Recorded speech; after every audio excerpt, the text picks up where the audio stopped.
네, 재료 양자 물리 11번째 강의 퀀텀 스태티스틱스. 자, 양자 물리가 발전한 그 근간에는 그 통계 물리의 그 도움이 있었습니다. 오늘은 이제 양자 세계에서 양자 그 입자들이 보여주는 그 중요한 통계적인 거동에 대해서 공부를 하겠습니다. 자, 우리가 이제 이번 시간에 배울 것은 보스-아인슈타인 컨덴세이션과 보스-아인슈타인, 그다음 페르미, 디렉, 맥스웰, 볼츠만 그 분포에 관한 내용을 공부를 하실 거예요. 자, 먼저 지난 시간에 우리가 멀티플 파티클 시스템에 대해서 공부를 했었죠.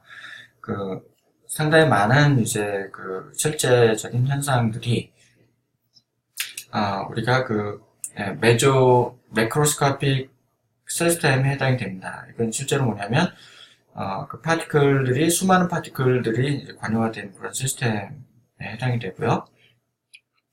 저희가 그러한 시스템을 이제 정확하게 그 양자역학적으로 풀기가 상당히 어렵게 되는데, 자, 그래서 우리가 이제 그 통계학을 도입을 할 수밖에 없어요. 자, 먼저 우리가 고려할 것은 뭐냐면, 자, 우리가 파티클 이너 박스의 문제를 풀려고 하는데요. 먼저 그 파티클 사이에 인터랙션이 없는 그런 경우가 있을 수가 있습니다. 자, 이러한 그 경우가 우리가 좀 다루기 수월한 그런 시스템이 되는데, 자, 먼저 그 멀티플 파티클 중에서 파티클 사이에 인터랙션이 없는 경우, 자, 인터랙션이 없기 때문에 우리가 전체 그 입자의 양자 상태는 각각 개별의 입자의 양자 상태를 이렇게 곱해서 우리가 표현을 할 수가 있게 되는 거죠. 자, 우리가 그 중요한 논문이 이제 1924년에 그 보스라고 하는 물리학자에 의해서 이제 규명이 된 거예요. 이건 이제 여기에 중요한 이제 일화가 있는데, 일화는 제가 수업 시간에 설명을 드리겠습니다. 자, 우리가 먼저 이제 파티클 이너 박스 문제를 푸는데, 자, 우리가 싱글 파티클의 경우에는 이제 X, Y, G의 세 개의 축에 대해서 그 파서블한 그 양자 상태가 자, 이렇게 이제 주어진다라고 하는 거를 우리가 앞에 시간에 배웠었어요. 야, 그때 이제 싱글 파티클의 에너지는 H 바의 제곱, K의 제곱을 매스의 두 배로 나눈 것이죠. 자, 여기서 K는 이제 웨이브 넘버가 되고, X, Y, G의 그 축에 대해서 우리가 이렇게 그 평균값을 적용하면 돼요. 자, 그래서 우리가 이제 싱글 파티클 경우에는 이제 이렇게 파서블한 웨이브 넘버 벡터와 그 다음에 에너지 스펙트럼을 이제 이렇게 그릴 수가 있습니다. 이렇게 X, Y, G 축으로의 각각의 웨이브 넘버 K를 우리가 축으로 표현할 수가 있게 되고, 또는 이제 오른쪽 그림처럼 에너지를 D라는 함수로 우리가 표현할 수 있어요. 자, 이게 이제 D라는 값이 뭘 뜻하냐면 density of state라고 우리가 부르게 되는 값이에요. 자, 우리가 퀀텀 스테이트를 우리가 얘기를 했었죠. 전자가 가질 수 있는 에너지 레벨 또는 그 양자 상태가 얼마나 이제 분포되어 있을 거냐라고 하는 밀도에 해당이 됩니다.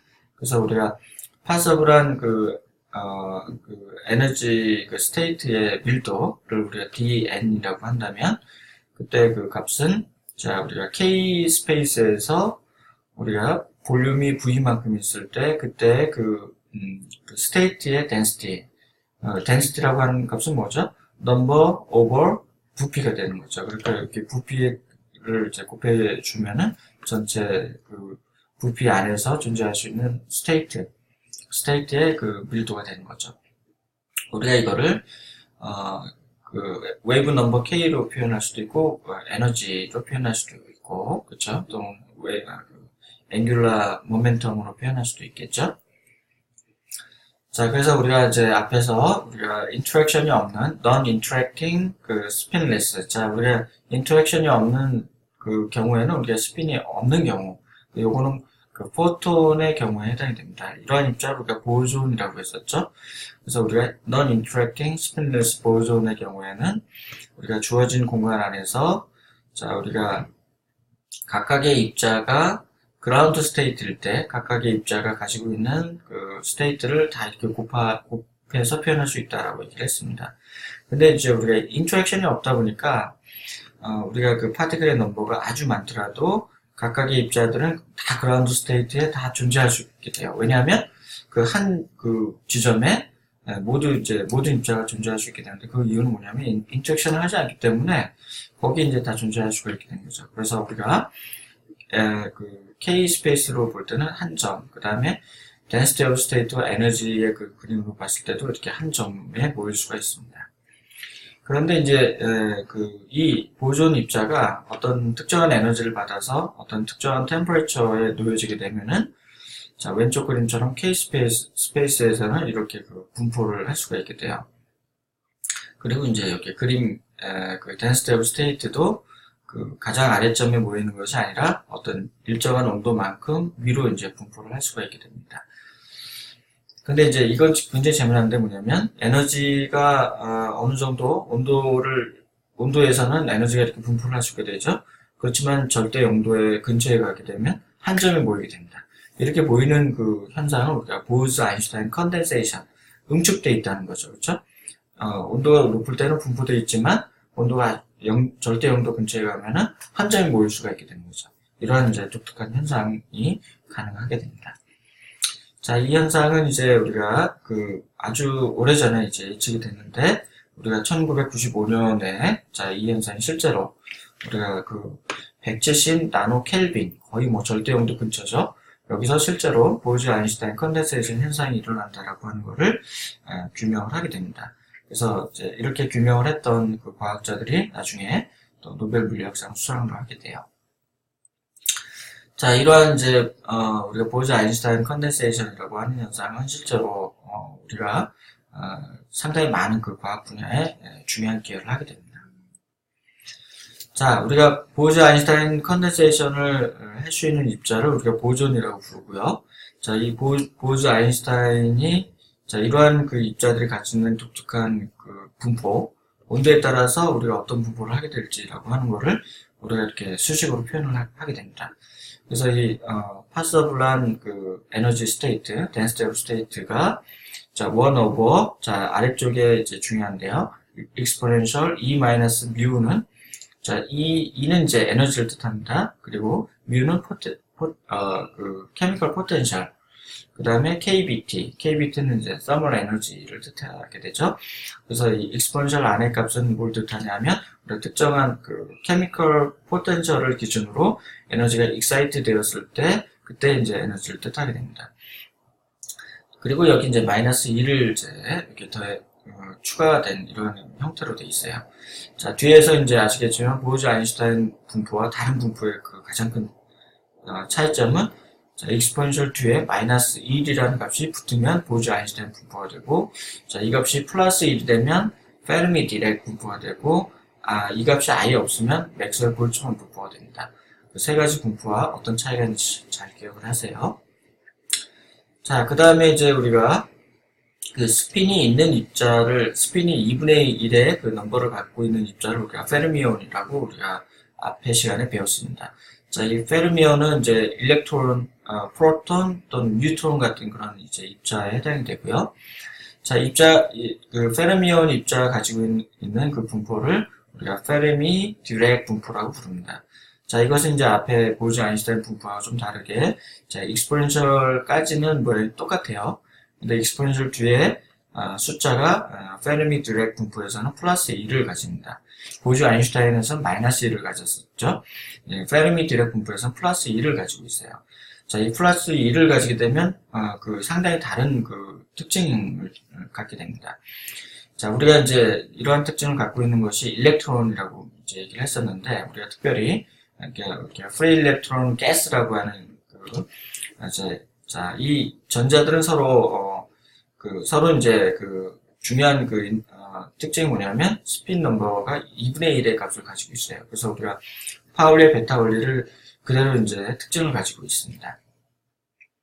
자, 그래서 우리가 이제 절대 영도 근처에서는 보즈-아인슈타인 경우에는 우리가 한 점에서 모였죠. 이게 페르미온 경우에는 이렇게 XYG의 경우에서 이렇게 어떤 분포를 갖고 있어요.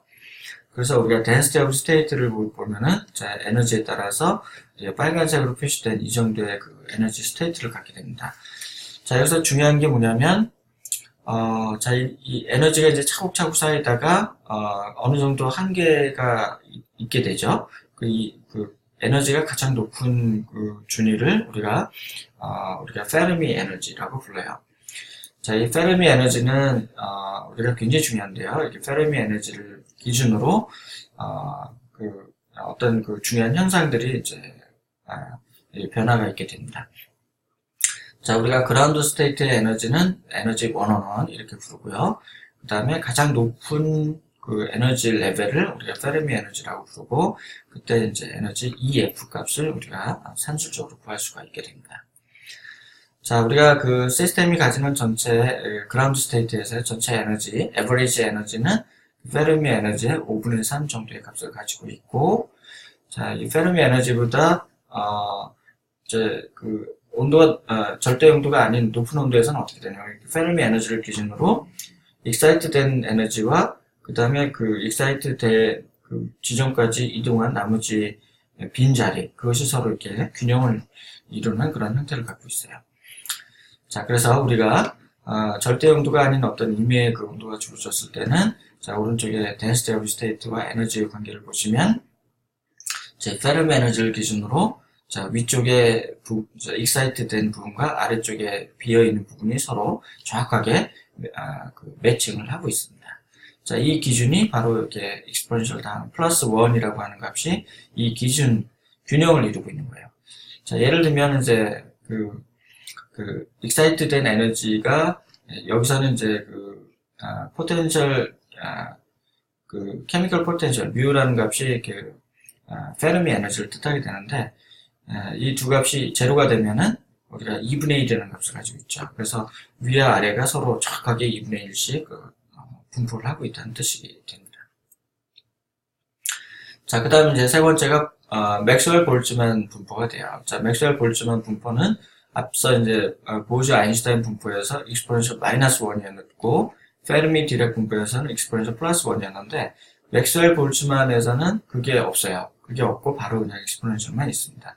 자, 이 맥스웰 볼츠만 분포는 어떤 경우가 되냐면, 보즈 아인슈타인이나 페르미 디렉 입자는 각각 우리가 스핀이 1이었는지 스핀이 2분의 1이었는지에 따라 다른 그 분포를 가지고 있다고 했는데, 이 맥스웰 볼츠만의 경우에는 아주 온도가 높고, 그 다음에 그 파티클 사이의 그 밀도가 아주 작았을 때 두 개 보존이나 페르미온의 그 관계없이 다 이 맥스웰 볼츠만 분포를 따르게 됩니다.